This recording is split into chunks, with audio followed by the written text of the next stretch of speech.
Welcome to today's assessment and analysis of the Great Commission Resurgence Task Force secret meetings that were held behind closed doors back in 2010. And we want to look at some of the files that have now been unsealed after they were sealed for 15 years. And we want to do the best we can to do an analysis of that.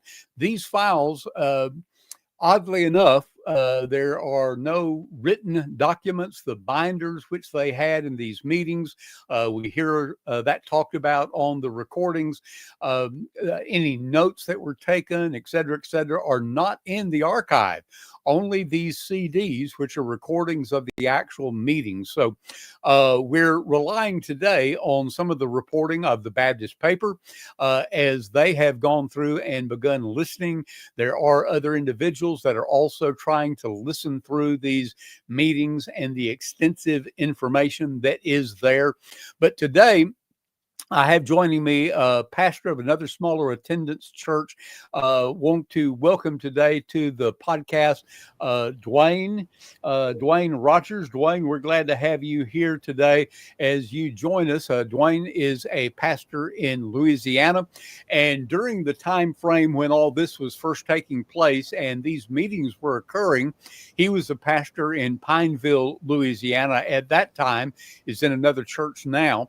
I was serving at that time in a Newark area, which was Michigan, and I was an associational missionary in the Ann Arbor region of the state there, covering a little over 2,000 square miles there in that area with the churches there. So my connection was directly with the North American Mission Board, as I was appointed by the North American Mission Board, the two associations I served, and also the state convention there, the Baptist State Convention of Michigan.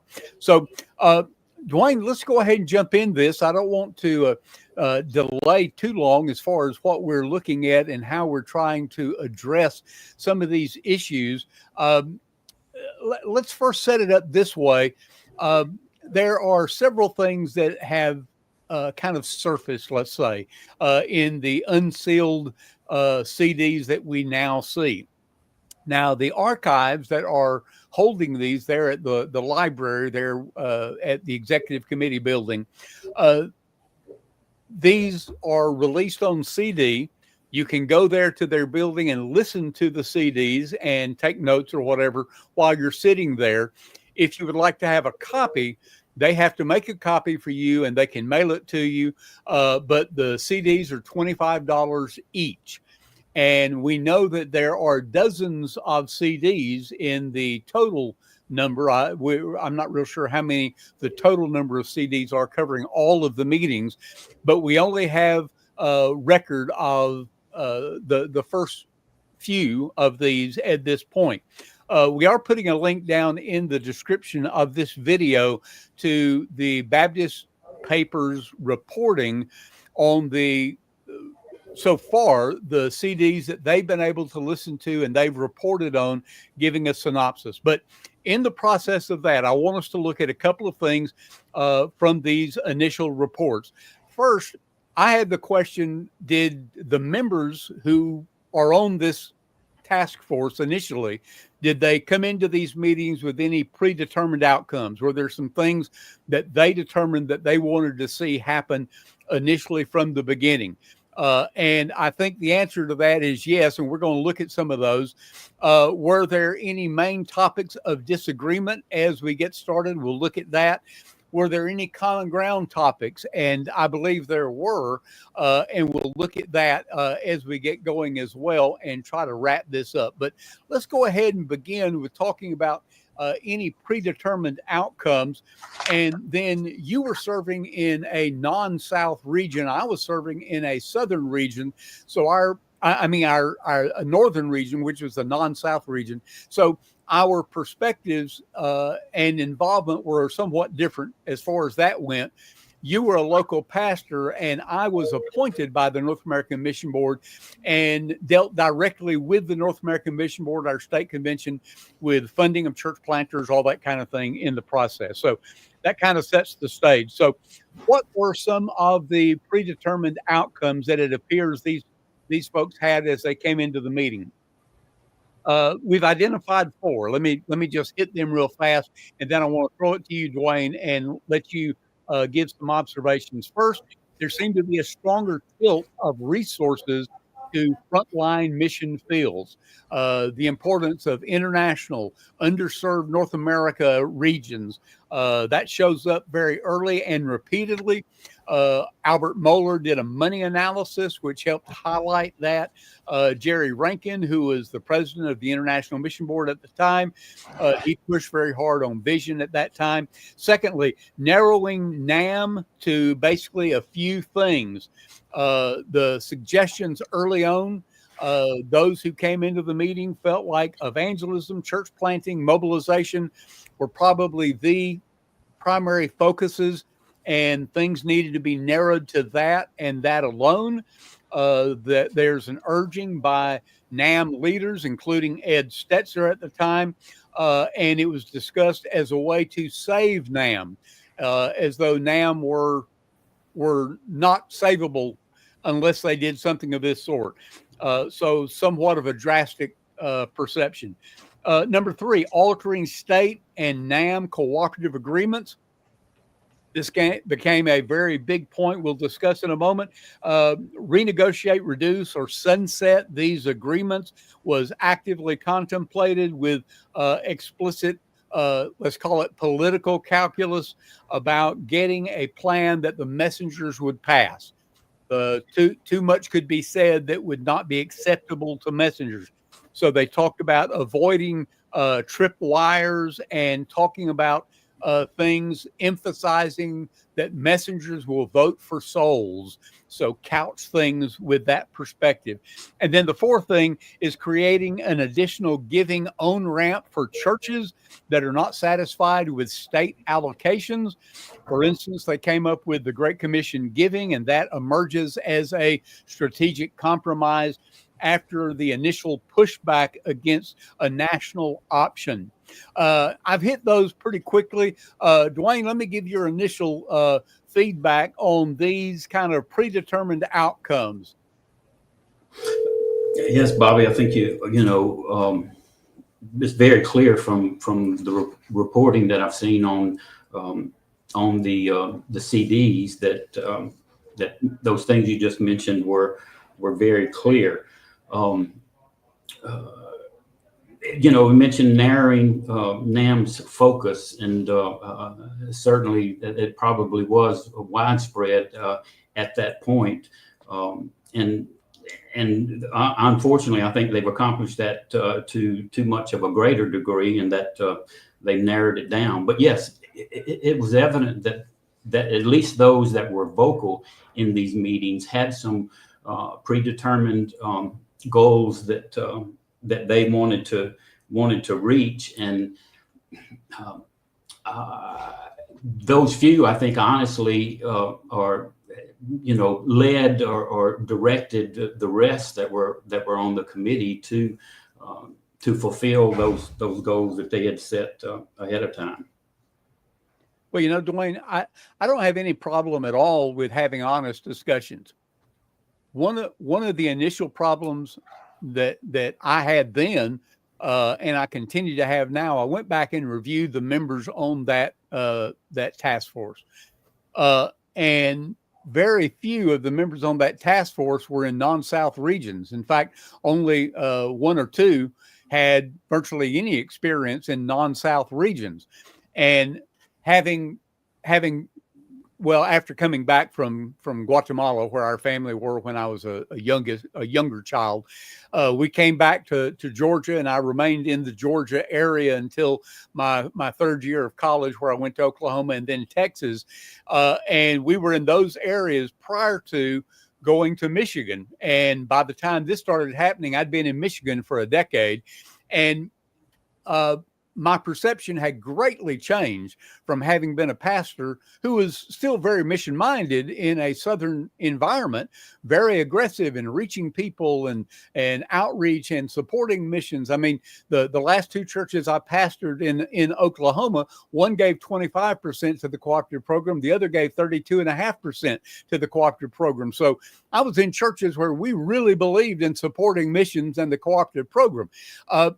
But my perception changed quite a bit when I got into a non-South area. So when I looked at who was on that task force, my initial concern, as it is even today, was those who were there are dealing with non-South issues and the issues related to non-South regions and how we funded them relative to the North American Mission Board and the partnerships with the state conventions was very skewed, because they had not lived there. They had not worked there. They did not understand exactly all the dynamics in those different regions and how they worked. And to be real honest, planting a church in Atlanta or planting a church in rural South Georgia is still very different than planting a church in Detroit, which is a metro area, or planting a church in a rural area of Michigan, because the context is still significantly different.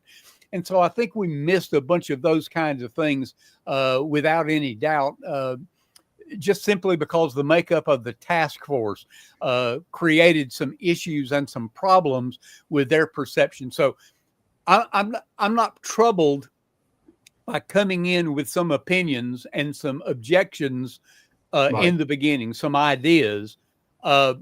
Even looking at the North American Mission Board and saying we're being ineffective in some ways. That doesn't necessarily bother me particularly, because there had been ineffectiveness.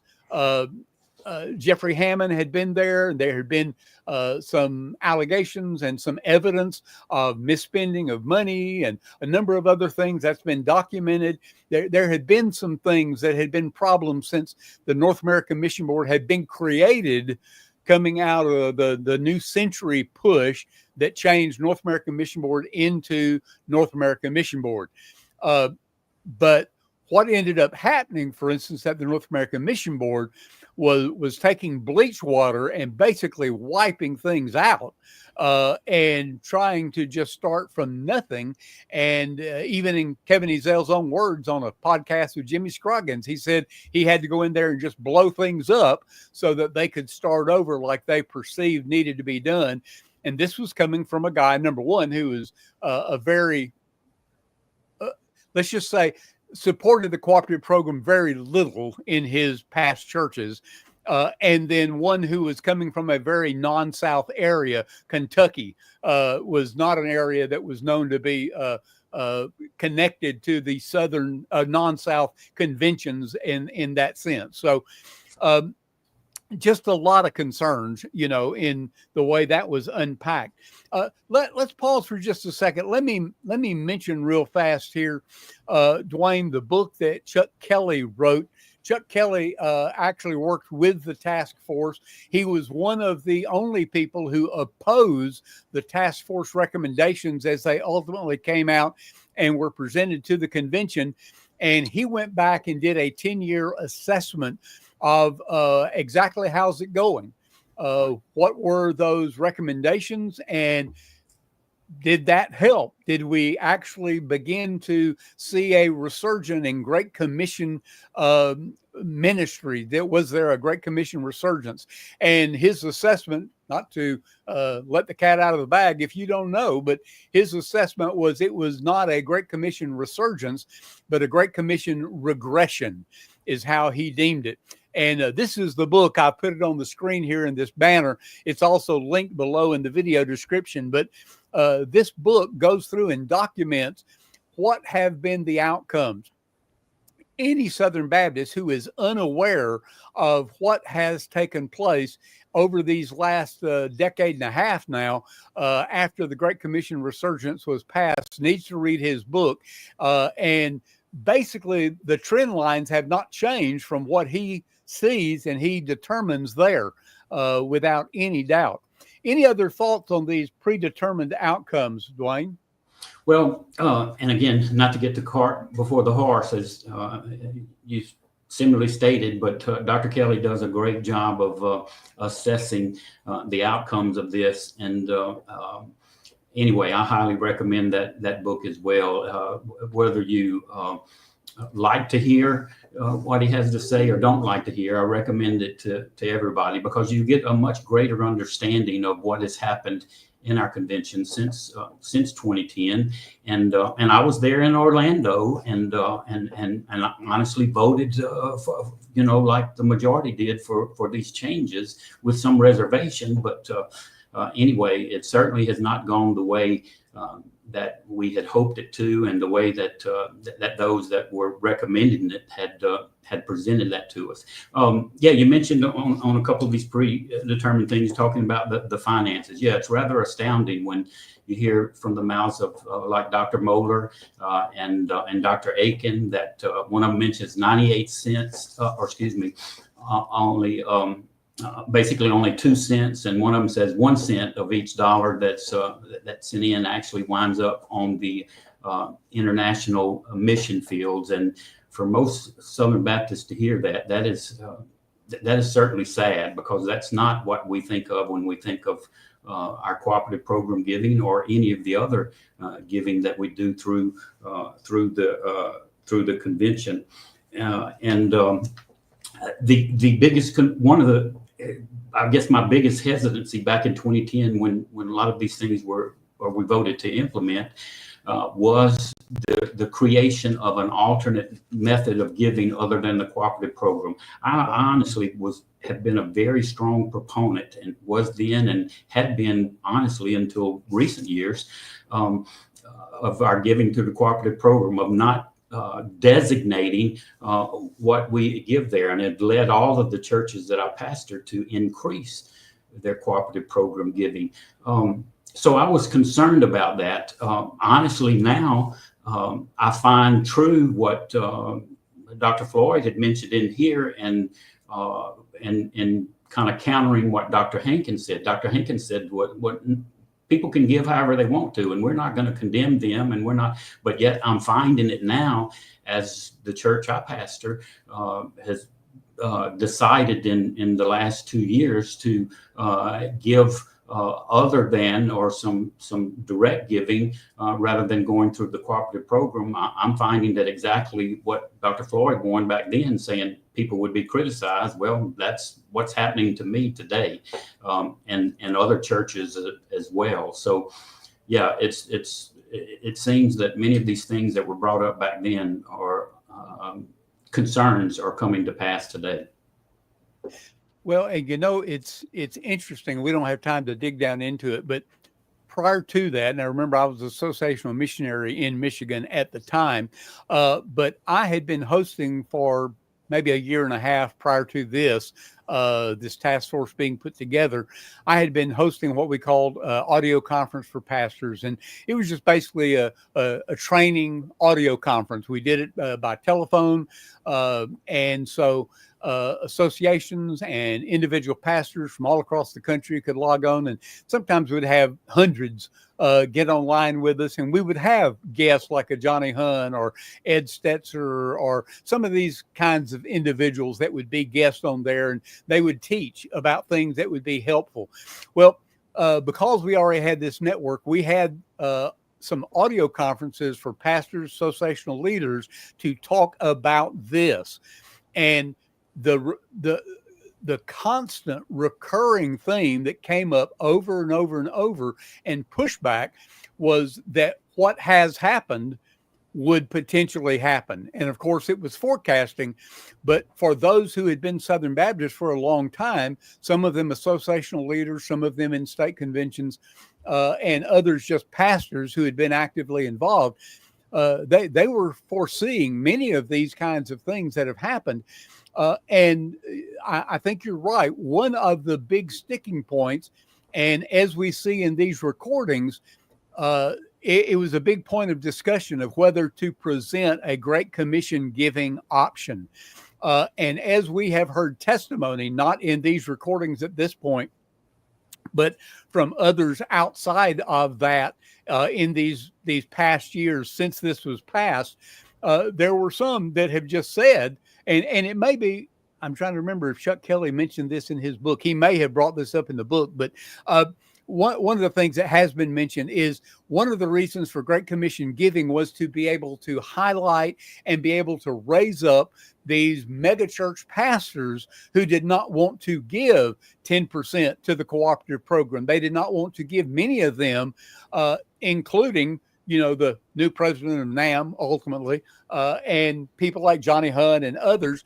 They had been known to give 1.5%, maybe 2% to the cooperative program, but they would give hundreds of thousands of dollars to designated giving. So the Great Commission giving option was an option where these megachurch pastors could count toward, quote unquote, cooperative giving, not cooperative program, but cooperative giving, by having this category of Great Commission giving, so that they could give what to you and I, being small church pastors, thought is an enormous amount of money. They could give $750,000 through Great Commission giving and be counted as cooperative giving, and still give 1% to the cooperative program, which was actually divided up among the various entities in which our budget is designed as Southern Baptists through the cooperative program, giving to the seminaries and International North American Mission Board, ERLC, and the executive committee. So absolutely. I remember having the discussion back then, Bobby, that one of my major concerns about that was, or at least what I was predicting would happen, is that it would make some of these folks who did not support the cooperative program more electable on the SBC front, and as far as nominating them to various committees and being elected as presidents. And I guarded that, because I said, no, wait a minute, if you're not in full support of SBC, and at that point my opinion was, by giving strongly through the cooperative program, not designating your gifts, then you shouldn't be a leader of what we refer to as the greatest funding mechanism, in evangelicalism, at that time. And so, but yet, I've seen it. I've seen that, and you have too. You've seen that take place. It has allowed these folks without that background to come in and be elected and put in places of leadership. And now that some folks are saying, wait a minute, here, I followed the method y'all been talking about, and now all of a sudden some are saying, wait a minute, you can't do that. You got to go back and look at your CP percentage giving. It's really sad what's come about. The giving impact, and this needs to be discussed even more, but the impact of that one significant thing has made an impact directly. Prior to the Great Commission Task Force report and the approval by the convention, state conventions did not allow you to restrict giving to an entity of some sort. If they did, it was in a rare situation. Many of our state conventions now say to your local church that now you can send your cooperative program dollar, which is coming to help with your state convention's cooperative program ministries, okay? And then they sent forward a part of that, we call it sending forward, to the executive committee to be distributed to the seminaries, ERLC, to IMB and NAMB, and they send that portion forward, and it's divided up as approved. Well, what happens now is most of those state conventions now say that you as a local church can send your cooperative program dollars, let's just say $100, but you can say, I don't want any of my money to go to the North American Mission Board, or I don't want any of my money to go to ERLC. You can restrict who that money goes to. So now that money is only split among the state conventions, cooperative program ministries, and the seminaries or something of that sort. And that was unheard of basically before. But now the conventions are saying, yes, we'll honor that, because what happened is they started seeing churches say, no, I'm not supportive, so I'm not going to give at all to the cooperative program. And when they stopped giving to the cooperative program totally, that cut out the cooperative ministries in a state convention as well as everything else. And so they had to start saying, we'll allow you to restrict giving to North American Mission Board, who fails to be transparent about how they're spending all of these millions and millions of dollars and all the issues there. We're not going to dig into all that necessarily right now, but let's talk about now these basically topics of disagreement. They're basically 4 things that these earliest meetings that have now been unsealed in looking at them have revealed. So let's hit these 4 things. The 4 are basically the cooperative program structure was 1. Secondly was NAMB's scope and the cooperative agreements with the state conventions. Third was the tone and trust between the task force and the state convention executives. And then 4th, just basic governance concepts. So we don't have time to dig in deep as we could on all these. Again, all of these articles about these topics are linked in the description below, so make sure and check that out. But let's hit these one at a time real fast. First, the cooperative program structure, state convention allocations versus alternative giving paths. We've just hit on this already. A lot of the younger pastors felt like there was a bloated bureaucracy at the state convention level, and that they had to do something to change that. Part of the push toward Great Commission giving was because of this. Again, here's the difference between a non-South region and a Southern region. The bloated bureaucracy was definitely talked about in conventions like where I am now in Georgia, Alabama, Louisiana, Mississippi. These are huge conventions. And of course, in these states, there were thousands and thousands and thousands of churches, 3,000-4,000 churches in these conventions. So their state convention staffs were large, and they had a lot of things going on in their state convention. So as with any extremely large organization, there can be bloat. There can be things that end up being put in place and stay long beyond their usefulness, okay? And that was the perception. And again, the members on the task force are mostly non-Southern individuals. So you go to a place like we were in Michigan, or go to New York, or the western states of California, Washington, Idaho, any of these states, you didn't see what you would call a bloated bureaucracy. In fact, there was often a struggle just to have enough people to do the bare minimum at times.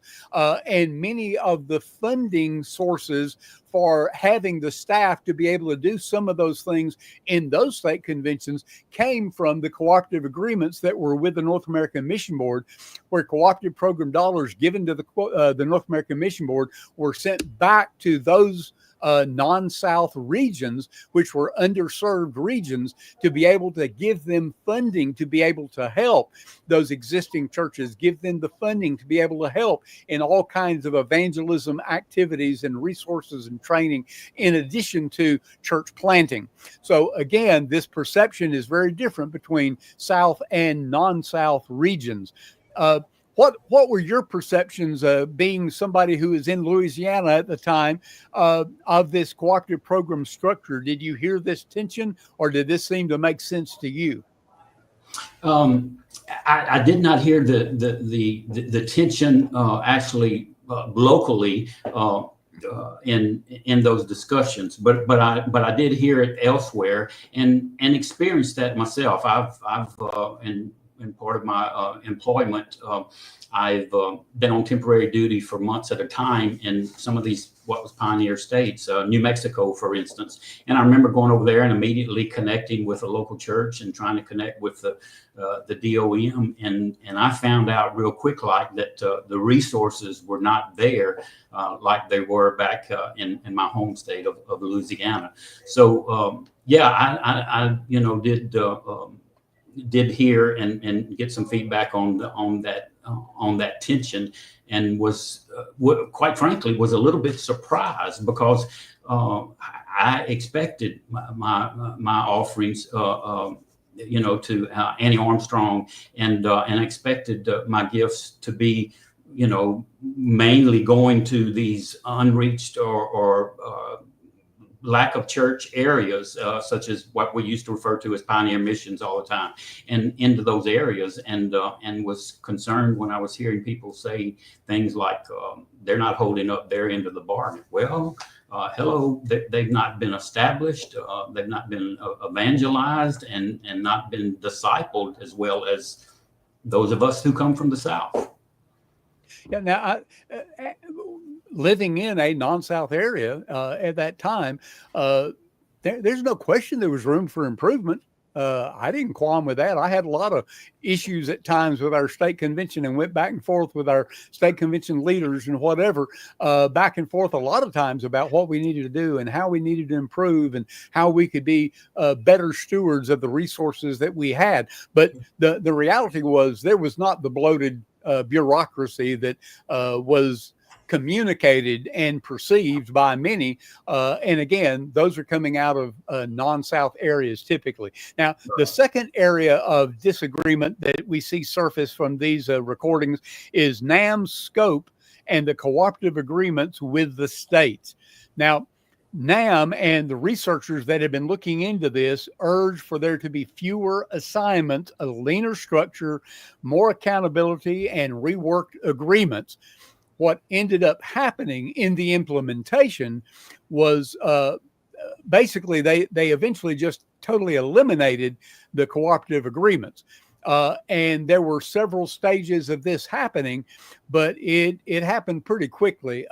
When Kevin Ezell first came to the North American Mission Board, they basically threw a stick of dynamite in there, terminating literally hundreds. I remember one day, I saw some reports. There was like, I don't remember what the number was now, 112 or 120 or something, individuals that were given their termination notice, and they had a reception in one of the big rooms down there, and they had a plaque for each of these individuals who were terminated, and they told them just to go down there, get a piece of cake, and pick up their plaque, and that was their send-off. I mean, it was terrible, it was brutal at that point. And executive leadership didn't even really come and interact with people. It was cold-hearted, much like you would see in a big corporate entity, like working at Ford or AT&T or somewhere, as they just clean house of some sort. And so that started happening. But then on the field, the North American Mission Board very quickly started defunding people. So they defunded people who were serving as missionaries in community ministries, on various type of assignments that were in those areas. Some of them were in kind of a pathway to maybe a church plant somewhere down the road, or in areas where churches could not really be sustained among lower income or something of that sort at that time. But then they also defunded all associational missionaries. Now, by the time this started happening, I was the state executive in Michigan. But all of my colleagues that I had just left in 2010, the end of 2010, starting of 2011, they were coming in saying, hey, we're going to defund them. They have a choice. They can transition to be church planting catalysts, and they wanted to implement these new agreements, get rid of the old agreements where they were funding associational missionaries. And now, to understand that, my funding as an associational missionary in a non-South area came, like 85% came from North American funds, the balance of that, the other 15% or so, came from the state convention to put together my salary. And then all of the benefit package, as far as insurance, that kind of thing, came from NAMB. And then my local association provided the expenses, the reimbursables, all that kind of stuff that happened for me to be on the road and all that kind of thing. So all that was going away. They said no.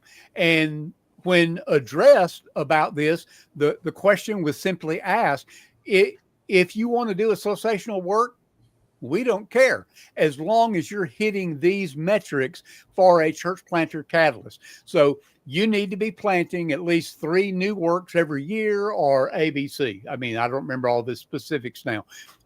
But in a new work area that is underreached, and there are very few other churches you can partner with as fellow Southern Baptist churches, some of those metrics were almost unattainable. In fact, virtually unattainable. So it ended up, many of those individuals ended up leaving. They went to other states. They went to other associations in southern areas. All kinds of things happened, but they were just defunded. Some areas chose to shift monies, as far as churches, shift monies from their churches, from the state convention cooperative program money into the association to be able to fund an associational missionary to stay on the area. So there were a lot of other things in these cooperative agreements that they wanted to terminate, and ultimately did, which was how these newer conventions were able to help resource the hundreds of churches all across their convention. And some of these state conventions didn't have but a few hundred churches total in these new work areas. So it wasn't like in the South, where there were 2, 3, 4, 5,000 churches all across the state at that point. Your thought about the NAMB scope and these cooperative agreements and the impact that had, I know this was a big point of discussion at that point.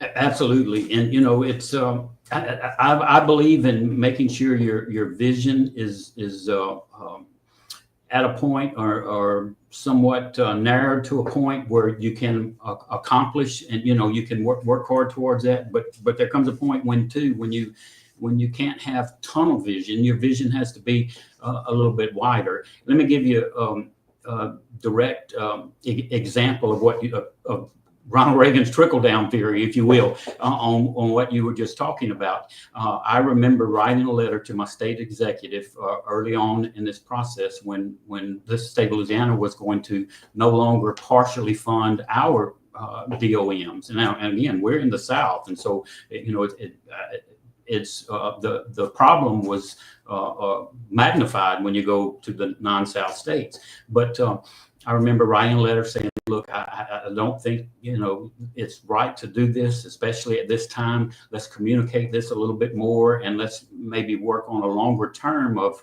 trying to bring on that transition.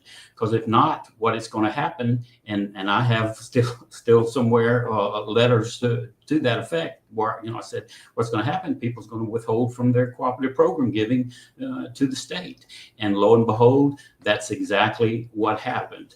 They started, rather than sending it on there, they added 1% to the local association to fund the director of missions. So, and that's here in the South, where association can afford to do that with some redirection. But you're right, as I understand, that couldn't take place in these pioneer mission areas. Number of things that NAMB no longer does, or at least cut out, things like the interfaith witnessing, I can go on and on, things that evangelism, that has been harmed greatly, I think, because of these changes. Well, one of the concerns that was discussed in the meetings that we now see was that they were concerned that ending these agreements could collapse those newer pioneer, or whatever you want to call them, convention infrastructures. In the Californias, the Washington, the Idahos, the Michigans, the New Yorks, the New England, basically, area. that it would collapse as it would destabilize the local work. And that is exactly what happened. But the way this has been implemented was the destabilization seemed to be very intentional. And again, Chuck Kelly in his book, he talks about the way this was implemented was a matter of trying to gain control, bring everything under the control of the North American Mission Board instead of letting the control be out in the field and let state conventions and associations be able to implement. They wanted to control things, and that's exactly what started taking place. So much so that eventually, after a few years, by the time 2014 rolled around, they were starting to say, look, we know your convention is struggling. We know you don't have the funds that you once did because of what's happened, but we know you don't have the funds. Let us help. Let us be your savior at this point. Why don't we fund those people on your staff? We'll take the total responsibility for the church planting catalyst. We'll take the total responsibility for the state missions director. We'll fund him. We'll give him a salary. We'll provide for his benefits. Why don't you let us do that? In some cases, they actually put money in the pot to be able to fund the state executive director. So we know that's happened in multiple cases where it's been documented. And so NAMB started pouring money in, buying favor with funds and trying to build that up. And then over a period of years, eventually they got people in place that were totally loyal to the North American Mission Board. And there's no way in the world they're going to speak out against the North American Mission Board because now they have the funds that they're pouring into it. And so to prevent the total destabilization, NAMB has come in undergirded with money on many of these spots and the things that they thought were important with church planting and eventually evangelism, not in the beginning, but eventually evangelism. And so now they have gained control, you could say, over that. Yes, we'll pump the money in as long as you do it our way. Exactly. And one of the things that surfaces as a problem is the governance issue. And that's where it becomes very evident in some of these discussions that they don't think there needs to be a state convention. And those that ultimately come in leading the North American Mission Board are really operating in a way that we'd rather just work without the state convention. And as we know, as happened in the Northwest, where Randy Adams now serves as executive director. Well, he's just retiring, but where Randy Adams has served, they said, no, we don't want you taking control of our church planting. We've got a great system going. We understand our context, et cetera, et cetera, et cetera, and refused to let NAMB take over. So NAMB stopped giving them cooperative funds. And they now set it up. This happened several years ago, but where the only way the Northwest gets money is to make a request, ask for money out of a big fund. We're not sure which pot NAMB has it in because they won't be transparent, but they ask, we need $100,000 for this evangelism emphasis or for this ABC, whatever it is, and they can get approval from NAMB, and then NAMB will send them a check, quote unquote, for that amount of money. And so they basically have cut the Northwest Convention out and have said, we'll give you money only in specific cases because you won't dance to the beat of our drum. And that is what some of the concern was going in as we look at some of these concerns. Look, we don't have time to dig deeper into these. There are a lot of issues there, but let's look at the third issue that was a topic of disagreement. That is the issue of tone and trust between the task force and some of these state convention executives. This happened not only in the new work areas, but the old line states as well, the southern states. The task force critique was that some of the task force voices described defensive-ness and lack of a compelling vision from the state convention executives, calling for honesty about coverage gaps, in other words, boots on the ground. They did not think that they were seeing that. The claims were questioned about having people in all the places that they said they had people at that point. But the state executive's perspective, theirs was basically warned that the outside chatter and the rushed charges and changes that could be made, changes, not charges, the rushed changes that would possibly explode, and actually were brought to the floor in Orlando as well, would destroy what historically had been the Baptist perspective of the headquarters of Southern Baptist was the local church. The local church were the headquarters, and they feared division if the proposals weren't framed in a constructive way, that churches would feel like the power is being moved away from the local church. And ultimately, we see that basically is what happened in many ways with the way it was implemented at the North American Mission Board.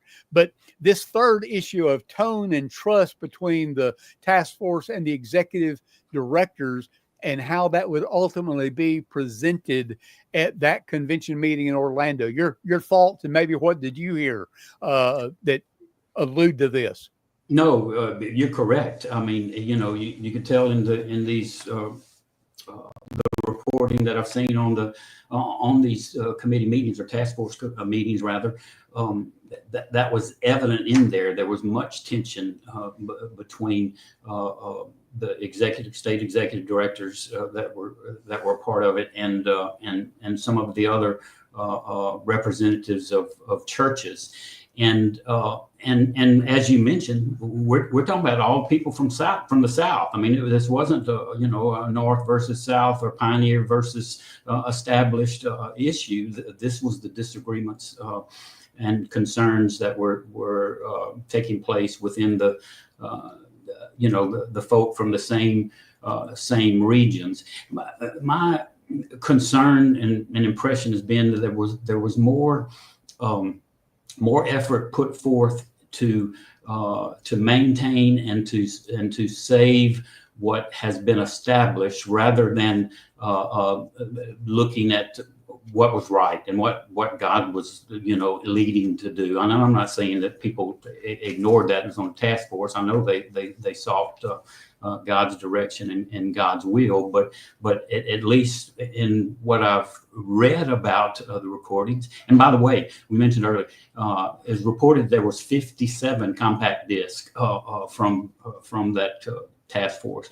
But yeah, it just bothers me that it seemed to be much of the effort and much of the debate was about how do we protect NAMB from just totally falling apart, and then the other thing was the overwhelming secrecy of all of these meetings, and outright saying don't include any of this on any emails or anything else.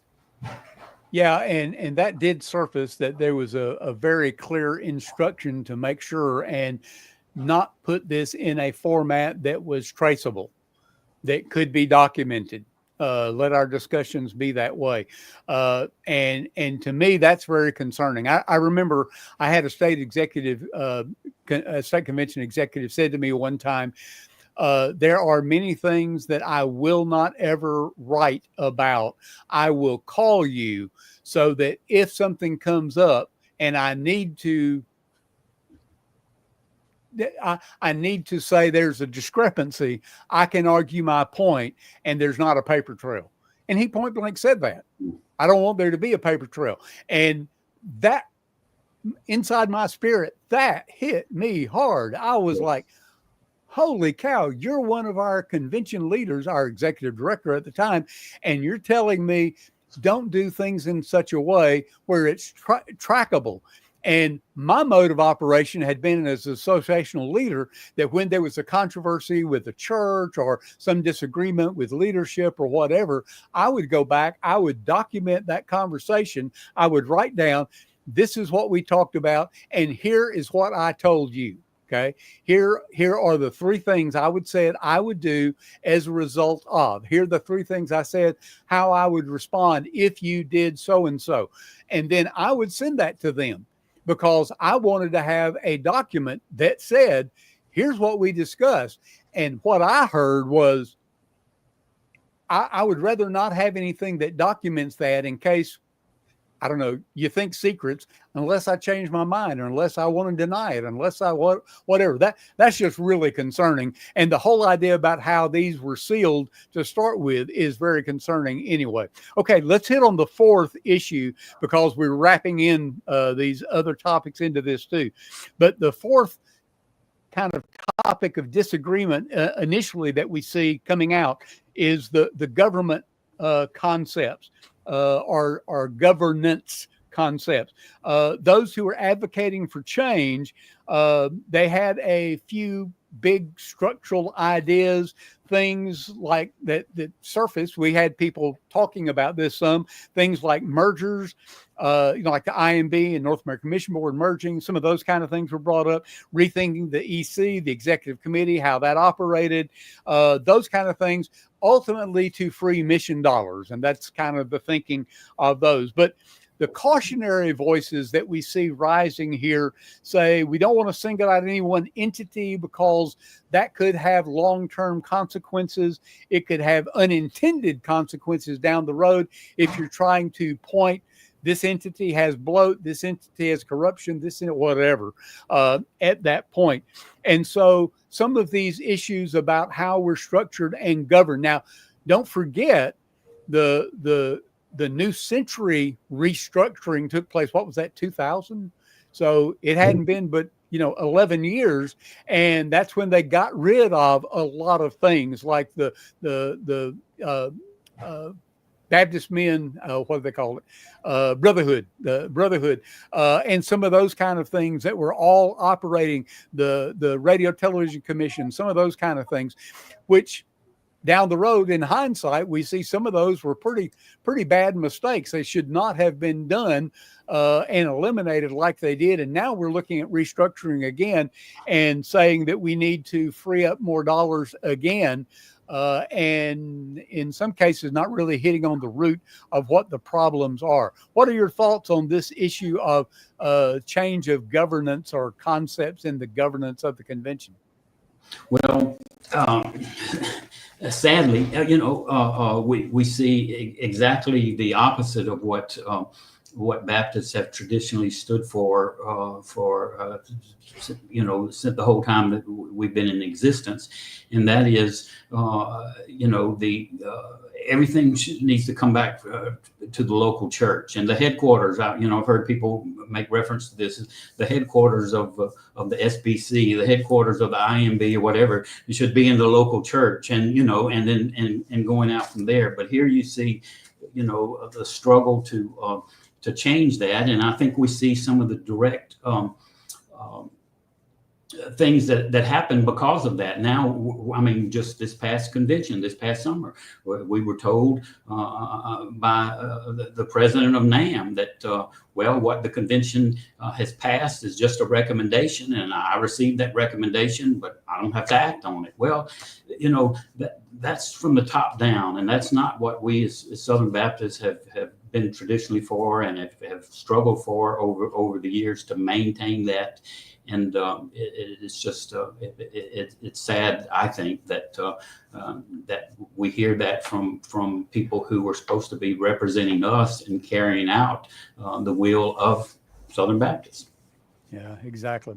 Well, look, we're running out of time, so let's wrap up looking at kind of 5 common ground topics. Let me highlight these 5, and then let's unpack some of them. But these were some areas, at least broadly, that we see surface as common ground in these meetings. One, the significance and the importance of prayer and spiritual urgency is the starting point, that everything needed to be bathed in prayer, but the evidence of the spiritual urgency is evidenced by the decline in baptisms, signaling a spiritual problem.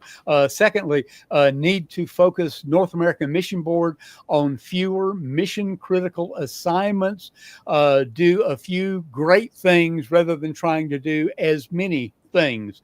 Number 3, desire to get more dollars to frontline mission fields, for instance, international field or the underserved areas in North America, and to reduce overhead as possible. Number 4, affirming local church primacy in the SBC life, that was important. There was common ground there, even amid the debate on how the money flows from the local church through the cooperative program. And then the 5th area that there was some common ground found was recognizing the political reality. Let me say that again.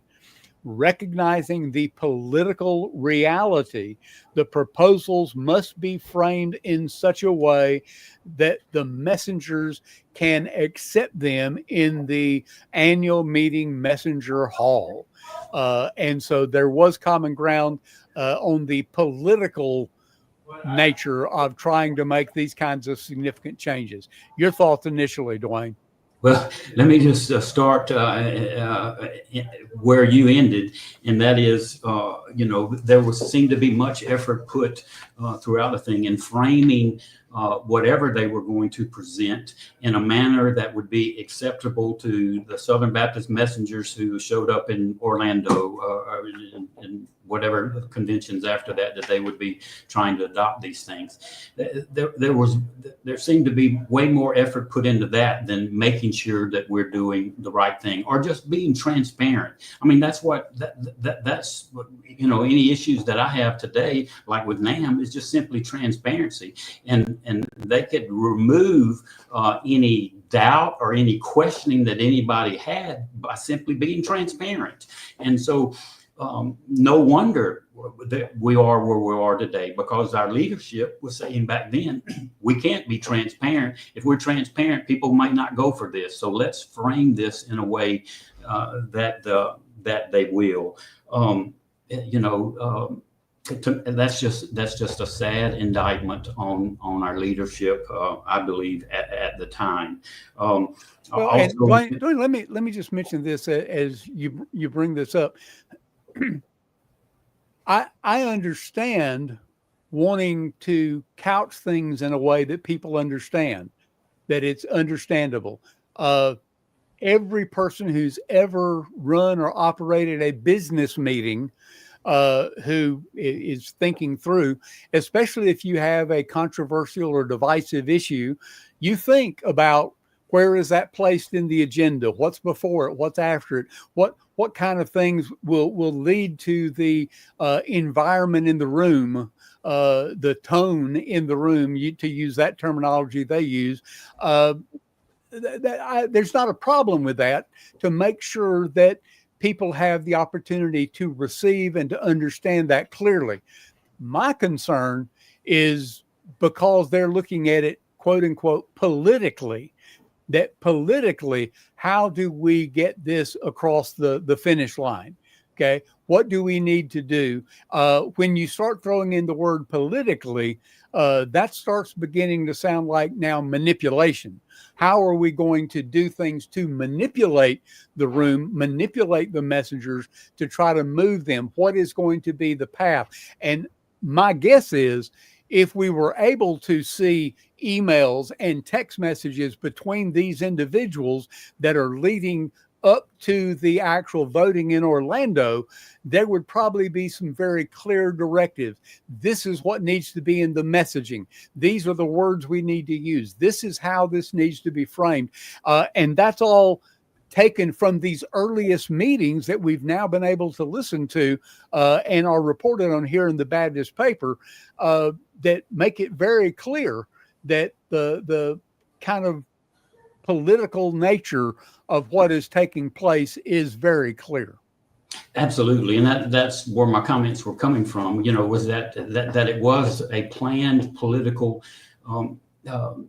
message that was put across, and that led, rather than just being forefront with some things, I think led to some bad decisions.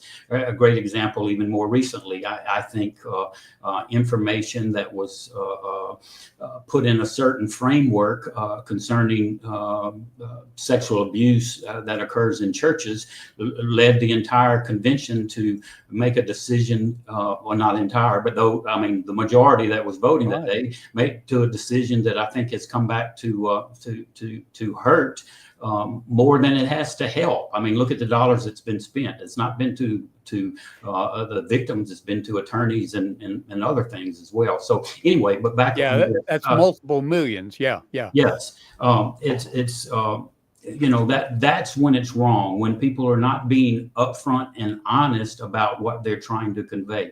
Yes, I want it explained to me in a manner that, you know, I can go along with it, but don't hide aspects from me. Just be upfront with me and tell me like it is, and then I can make a well-informed decision. Yeah, there is so much more that we could talk about, but let's wrap it up with this. Kind of the 4 overarching takeaways so far from what we've been able to hear. The initial framing was a concern for the task members, and they talked about that. Basically wanted to sort of say baptisms was a concern. They wanted to baptize everything. Let me say that a different way. They wanted to spiritualize things in such a way. If you can spiritualize things, cover it with, well, we want to pray about this, and you've heard it, spiritual kind of language around whatever's being done, even if it's political, unless those understand what's going on behind the scenes, whether it be the baptisms, the misalignment in money, the structural drag, whatever it may be, that can be very concerning. And so there was kind of a spiritualization of those things, especially when it came to talking about the bloat in state conventions versus the NAMB and state convention agreements, which were far from bloat, especially in non-convention or non-South conventions. The trajectory toward big financial and structural moves is a takeaway of these earliest things, especially the Great Commission giving, which we talked about, to come alongside the cooperative program, and then to refocus the North American Mission Board, pressing in hard on those cooperative agreements and eliminating those, or at least change those the best they could. The task force also, thirdly, was trying to balance the conviction they had about making some of those changes with the, let's call it, passability, and presenting those to the convention in an annual meeting. And then fourth, the fault lines are real, but not total. So there was sharp debates with state leaders about coexisting with the shared values. There's no question there were values about kingdom, values reaching people for the kingdom, the local church being important, truth and trust were values that surfaced. Those things were very important. Having a unified desire to reach the nations, all of those things were important. Reaching the underserved in North America, all of those things lined up. So those fault lines were very clear and did surface in these early audio recordings that we've been able to listen to of the earliest couple of meetings so far. So anything to wrap us up, Dwayne? A lot of points of concern here and more to come.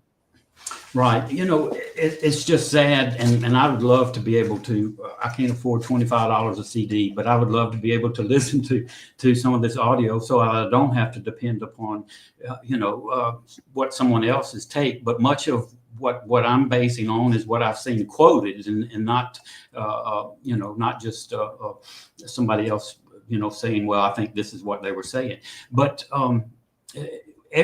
from what I'm able to read and have read some others besides the Baptist Report as well, doing some reporting on it, it terribly sounds like a board meeting of a bureaucracy that's trying to self-perpetuate itself. And to me, that's just sad. I mean, yes, we need to be doing absolutely what Christ has told us to do, but we don't need to be I mean, the church is not going to fall. The church, and it's not going to fail, and it's not going to disappear. The Southern Baptist Convention might, but we need to be just working for the overall kingdom work. I mean, I'm a Southern Baptist and wanted to succeed, but to listen to our leadership, try to simply protect it as just like a business bureaucracy to self-perpetuate, it's sad. Yeah, it definitely is. Well, this is just a little bit of what actually happened in those meetings. We're going to still continue to assess that and bring that out. Dwayne, thank you for joining today as we discuss this and try to diagnose a little bit more about what's happened and how we've gotten where we are. Thank you. I hope you'll join us again in the near future as we continue to try to understand what's happened with the Great Commission Resurgence.